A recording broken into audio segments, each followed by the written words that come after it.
உன்னுடைய துயரங்களை உறுதியானதாக மாற்று. ஒன்றை நினைவில் நிறுத்து சகி. எவர் ஒருவர் தன்னுடைய துயரை முன்னிறுத்தி வாழ்கின்றாரோ அவர் தன் நிலையை இழந்து விடுவார்.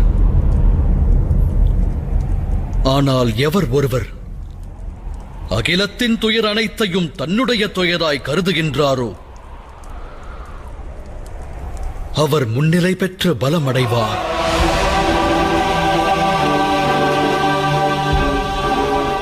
தன்னுடைய துயர் பற்றி மட்டுமே கவலை கொள்வது துஷ்கர்மமாகும். ஆனால் அகிலத்தின் வேதனை அனைத்திற்கும் நல் உபாயம் தேடுவது சத்கர்மமாகும்.